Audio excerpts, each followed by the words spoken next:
ইব্রাহিম নবী আল্লাহর কাছে বারবার দোয়া করে, ওদার মালিক আল্লাহ, রব্বি হাবলি মিনাস সালিহিন, আপনি আমাকে একটা পুত্র সন্তান দান করেন, নেককার সন্তান দান করেন। বারবার আল্লাহর কাছে দোয়া করেন। হযরতে ইব্রাহিম আলাইহিস সালাতু ওয়াস সালামের বয়স যখন 120 এবং তার স্ত্রীর বয়স যখন 99 পদার্পণ করল, তো আল্লাহ পাক রব্বুল আলামিন ইব্রাহিমকে জানাই দিলেন, ইয়া ইব্রাহিম ফাবাশশারনাহু বিগুলামিন হালিম, হে ইব্রাহিম আমি আল্লাহ তোমাকে নেককার হালিম একটা সন্তান দান করলাম। আল্লাহর পক্ষ থেকে নাম নির্ধারণ করা হলো ইসমাঈল। হযরতে ইসমাঈলের বয়স যখন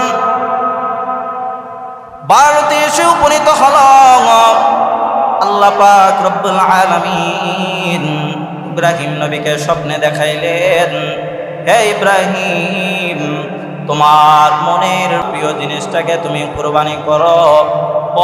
পর যখন 2বার স্বপ্ন দেখলেন, ইব্রাহিম নবী ভাবতে রাখলেন, দুনিয়াতে আমার সন্তানের চাইতে আপনার কেউ নাই। এবার মা হাজরার কাছে গিয়ে বলে, দাওয়াতের মধ্যে যাব, তাড়াতাড়ি করে সাজিয়ে দাও।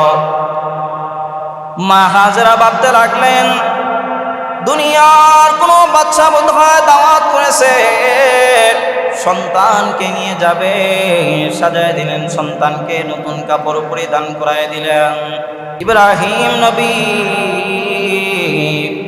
সন্তানকে নিয়ে রওনা হয়ে গেলেন। মাঝপথে সন্তানকে ডাক দিয়ে বলেন, ও সন্তান আমার, আল্লাহ পাক নির্দেশ করেছেন তোমাকে জবাই করার জন্য, তুমি তোমার রায় বর্ণনা করো। ইসমাইল ডাক দিয়ে বলে, বাবা আমার, আল্লাহ আপনাকে যা নির্দেশ করেছেন আপনি তাই করুন, তবে ভালো করে শুনে নেন, অবশ্যই আপনি আমাকে ধৈর্যশীলদের অন্তর্ভুক্ত পাবেন। চিৎকার দিয়ে বলুন আল্লাহু আকবার। কেমন বাবা, কেমন সন্তান, সন্তানকে জবাইয়ের কথা বলেছে। সন্তান বলে, বাবা নির্দ্বিধায় আপনি আমাকে জবাই করতে পারেন, তবে আপনি অবশ্যই আমাকে ধৈর্যশীলদের অন্তর্ভুক্ত পাবেন। ইব্রাহিম নবী আবার সন্তানকে সহায় দিলেন। ইসমাইল ডাক দিয়ে বলে, বাবা আমার, এই কথাটা যদি আপনি আমাকে বাড়ির মধ্যে একটু বলে আসতেন, আমি আমার মায়ের কাছে চির বিদায় নিয়ে চলে আসতাম। কারণ আপনি যখন ছিলেন না, দিন যায় রাত যায়, খাবার নাই, কষ্ট করে করে করে করে আমার মা আমার জন্য এত ত্যাগ স্বীকার করেছেন। তবে বাবা কোনো দুঃখ নাই, বাড়িতে গিয়ে আমার পক্ষ থেকে আপনি একটু সালাম জানাই দিয়ে আসবেন, আমার মাকে আমার পক্ষ থেকে সালাম জানাবেন। ইব্রাহিম নবী এবার শোয়া দিলেন সন্তানকে শোয়ানোর পর এবার সন্তানের গলার মধ্যে ছুরি চালাতে আরম্ভ করল। কিন্তু না, সন্তানের একটা পশম পর্যন্ত কাটে না। নিরুপায় হইয়া ছুরিটাকে পাথরের উপরে আঘাত করলেন, ছুরি মারলেন, পাথর 2 খণ্ড হয়ে গেল।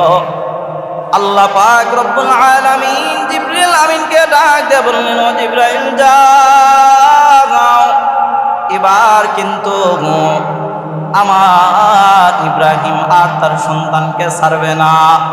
যাও,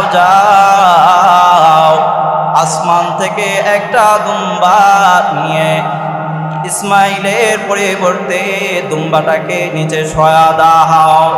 ইব্রাহিম নবী চোখ বন্ধ করে যখন ছুরি চালাতে আরম্ভ করলেন, এক পর্যায়ে চোখ খুলে দেখেন দুম্বা সবাই হয়ে গেছে। আল্লাহ পাক রব্বুল আলামিন ইব্রাহিম আলাইহিস সালাতু ওয়াস সালামকে জানায় দিলেন, কদ সাদ্দাকতার রুকিয়া ইন্না কাযালিকা নাজজিল মুহসিনিন। হে ইব্রাহিম, আর তোমার সন্তানকে জবাই করতে হবে না, তুমি তোমার স্বপ্নকে বাস্তবে পরিণত করেছো। আল্লাহ পাক সঙ্গে সঙ্গে জানায় দিলেন, লা ইয়ানালাল্লাহু লুহুমুহা ওয়ালা দিমাউহা ওয়ালাকিন ইয়ানালুহুত তাকওয়া মিনকুম। হে বান্দা, এই কুরবানি যে করবা, এই কুরবানির রক্ত মাংস গোশত আমি আল্লাহর কাছে কিছু পৌঁছে না। আমি আল্লাহর কাছে পৌঁছে একমাত্র তোমাদের অন্তরের তাকওয়া। কুরবানি যে করছো, এটা কার জন্য করছো? আমি আল্লাহর জন্য নাকি মানুষকে দেখানোর জন্য? মানুষ তোমাকে বাহবা দিবে এই জন্য কি তুমি কুরবানি করছো? এটাকে আমি পরীক্ষা করার জন্য কুরবানির বিধান দিয়েছি। গোশত আপনি খাবেন, গোশত আপনার থেকে যাবে, রক্ত মাংস চামড়া সবই থেকে যাবে, কিন্তু আপনার অন্তরের তাকওয়াটা আল্লাহর কাছে পৌঁছে। এই জন্য আমরা যে কুরবানি করবো, এটা কার জন্য করব? জবানটা খুলে বলেন না, কার জন্য? আল্লাহর জন্য।